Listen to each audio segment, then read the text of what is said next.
La famille, vous savez, j'aime les faits, hein.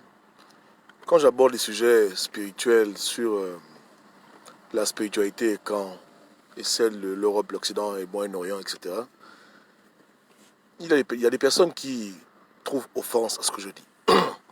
Mais moi, je le reconnais, que j'ai été formé dans les églises, j'ai fait la théologie, je ne pourrais jamais nier ce que Dieu a fait dans ma vie au travers de ma foi. J'ai cru en Christ et je ne suis pas comment dire, un blasphémateur ambulant, mais j'aime la vérité. Et je ne suis pas limité dans les dogmes, je ne suis pas endoctriné, vous comprenez? Je fais ce que je fais par conscience et je pense que Dieu me guide. Mais les faits sont là. Et à chacun d'interpréter les faits à sa manière, comme Dieu le guidera. Il y a un désordre dans la foi chrétienne. Il y a un désordre incroyable qui fait que deux chrétiens ne pensent jamais de la même manière. Il y a tellement de dénominations, c'est-à-dire des courants de pensée chrétiens, et chacun pense qu'il a raison. Hein? Plus le temps avance, plus l'arbre ne fait qu'avoir des branches et des feuilles. Ça a commencé avec les apôtres, ils étaient plus ou moins unis, mais même eux à l'époque, on voit dans les Écritures, il y avait des divisions.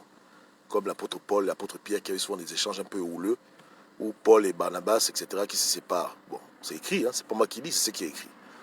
Après leur mort, il y a eu beaucoup de bishops, beaucoup d'évêques. Après, il y a eu Constantin, il y a eu l'église romaine catholique, avant ça, l'église orthodoxe. Après, il y a eu la réforme de Luther et depuis là, c'est la catastrophe. Ça va dans tous les sens. Je ne pense pas que la division soit le propre du Seigneur, parce que c'est écrit dans la Bible hein, qu'une maison divisée ne peut pas subsister. Mais pourtant, les chrétiens sont divisés. Je dis qu'il n'y a pas deux chrétiens sur terre qui pensent la même chose, ligne pour ligne, verset par verset. C'est la catastrophe. Témoins de Jéhovah, ils disent qu'ils ont raison. Méthodistes, ils disent qu'ils ont raison. Presbytériens, ils disent qu'ils ont raison. Anglicans, ils disent qu'ils ont raison. Romains catholiques, ils disent qu'ils ont raison. Orthodoxes, ils disent qu'ils ont raison. Chrétiens célestes, ils disent qu'ils ont raison. Baptistes, ils disent qu'ils ont raison. Méthodistes, bref, ça ne finit pas. Et tous les jours que Dieu fait, un homme se lève avec sa Bible, il crée son église. Avec ses dogmes, ses règles, sa vision des choses. Et ça pollue la terre entière. Maintenant, je vous demande, d'autres diront que c'est le diable qui les combat. Le diable combat quoi? Parce que le phénomène de division n'est pas limité à l'ordre chrétien. On trouve des divisions dans pratiquement tous les cultes spirituels, sauf nos cultes ancestraux. La franc-maçonnerie est divisée. Tu as les loges symboliques. En France, il y a deux grandes loges. Il y a la loge française nationale et il y a l'autre loge, etc., le Grand Orient. En Amérique, il y a différents rites maçonniques. Il y a les loges des Noirs, les loges des Blancs, les loges des Chinois, les loges des Arabes. C'est la catastrophe. Tu as Prince Hall, maçon. Même eux, là, que beaucoup de chrétiens considèrent comme étant des démons, ils ne sont pas unis, ils sont divisés. Tu vas dans l'islam, c'est pareil. Tu as les sunnis, tu as les chiites, tu as encore les petites sectes à côté qui pilulent dans l'islam. Bref, partout c'est la cacophonie. Partout où tout le monde pense avoir la vérité, il n'y a que division, manque de cohésion, déchirure, guerre. Parce qu'il y a eu des guerres. Hein. Il y a eu des guerres entre les protestants et les catholiques, ils ont fait des guerres pendant longtemps. Ils se battaient, ils se tuaient. Ouais, non? Mais c'est où que tu retrouves la cohésion qui traverse le temps et qui n'est jamais sujette de division malgré les distances qui séparent les gens. Le Mvet au Gabon, c'est le Mvet au Cameroun. Le Mvet au Cameroun, c'est le Mvet au Congo. Partout où les gens font le Mvet, c'est le même Mvet. Il n'y a pas de division dans le Mvet. Il n'y a pas de division. Non, je ne dis pas que le Mvet, c'est la vérité, que le christianisme, c'est n'importe quoi. Je vous demande de réfléchir. Le Melan, c'est le Melan. Il y a un seul Melan. Il n'y en a pas 36 000. Il n'y en a pas 37 000. Il y a un seul Melan. Un seul. Le Ngil, il y en a un seul. Le Bieri, il y en a un seul. Enfin, je ne sais pas, hein, mais à part ces cultes-là, tous les autres cultes que je connais, c'est le désordre. C'est le désordre.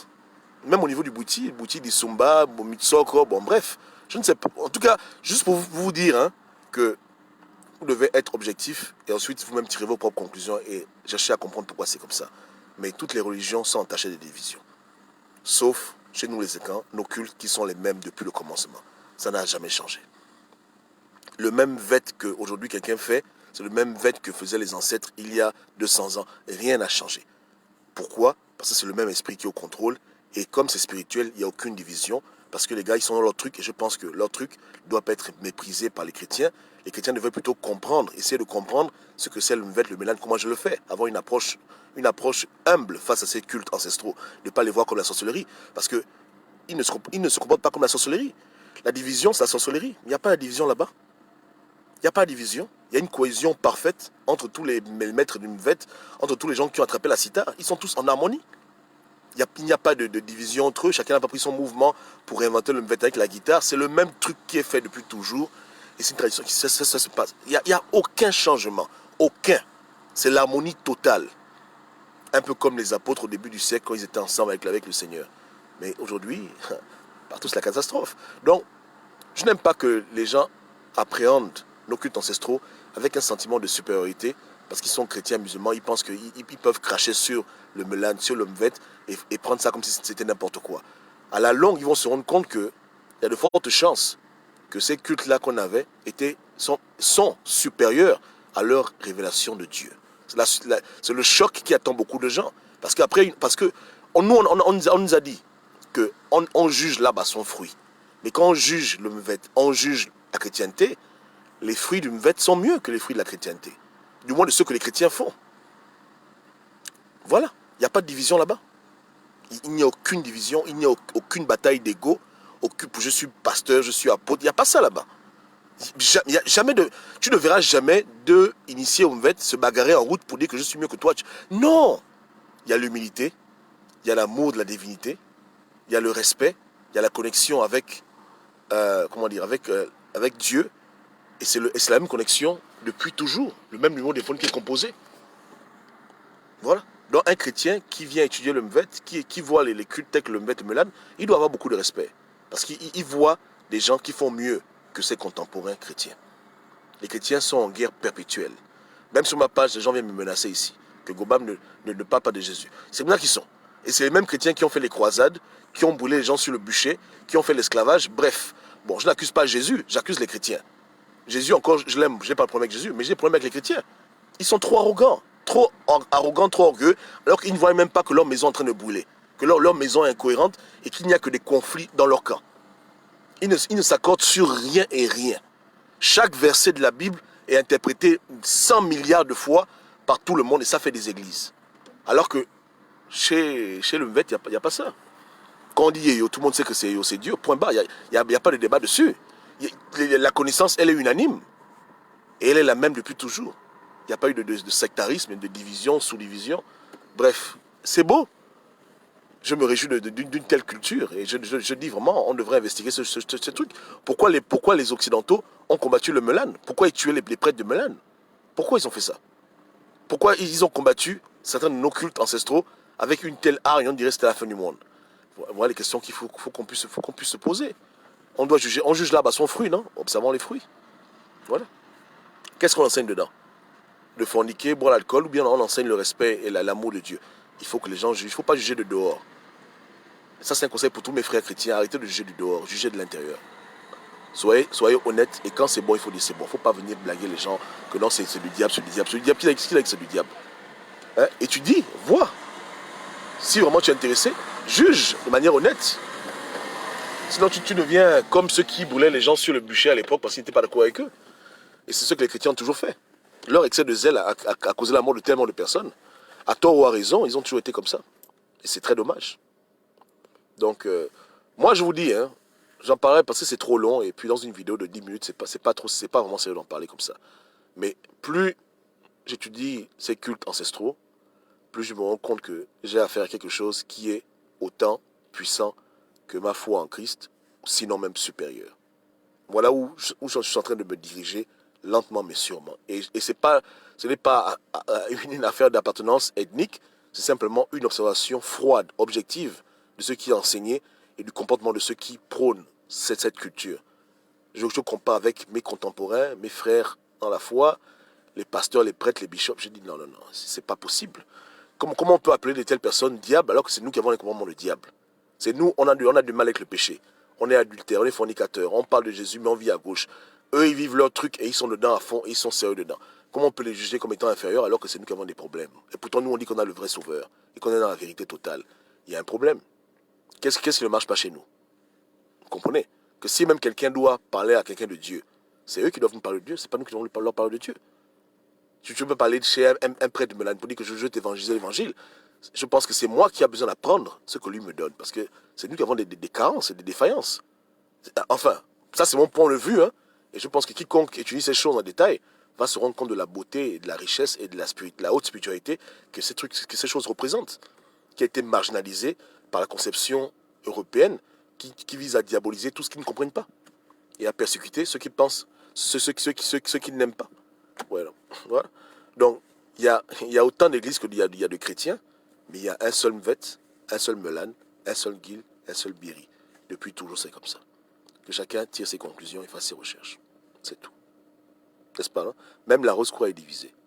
Hein? Il y a le rite égyptien, le rite... tout le monde est divisé. Mais là-bas, il n'y a pas de division.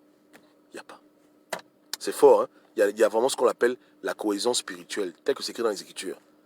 Que vous serez un. Ça s'accomplit dans nos trucs. Mais chez les chrétiens, regardez. Tu vas voir un témoin de Jéhovah aller chez les catholiques, ils disent qu'ils sont perdus. Ils s'accusent tous les jours. Ils s'insultent, ils s'accusent, ils se condamnent. C'est le désordre. Le même livre, hein? Le même livre. Regardez le désordre.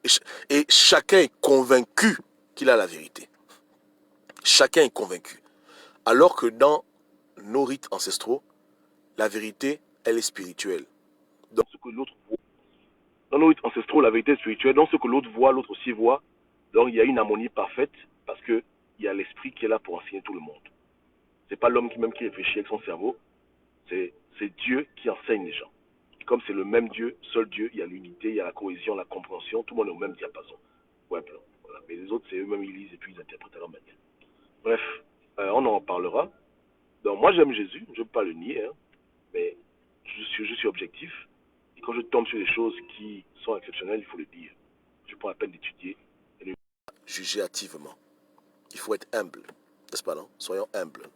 Les chrétiens, on est un peu trop orgueilleux, on pense qu'on est arrivé. Mais Dieu ne nous a pas tout révélé. Enfin, c'est ma conviction. On peut être bien dans ce qu'on est, mais il faut être humble pour comprendre que on n'a pas l'exclusivité de la vérité, n'est-ce pas, non? Et qu'on doit faire attention quand on juge. C'est très très important. Surtout juger des choses des adorations à Dieu qui sont plus respectueuses et sensées que ce que nous avons fait depuis 2000 ans. Yeke, ok, que Dieu nous garde. Merci. Qu'ils soient au Gabon, Cameroun, Guinée, tous sont en harmonie. C'est un miracle, c'est un véritable miracle. Tu ne vois pas la division, tu vois l'harmonie, malgré la distance qui les sépare. C'est quelque chose de spirituellement élevé qu'on ne trouve pas ailleurs. On ne trouve pas ailleurs. Là où je vous parle, quelqu'un vient d'ouvrir son église avec sa conception des choses et puis il dit qu'il a la vérité. C'est comme ça, non? Tous les jours, c'est comme ça. Voilà. Un seul livre dit 500 000 façons d'adorer Dieu et chacun pense qu'il a raison. Bon, soyons humbles. Yeke. Et eux, ils n'ont pas de livre. Hein? Ils n'ont pas de livre. Ils n'ont que la spiritualité, l'esprit invisible. Mais ils sont dans l'harmonie.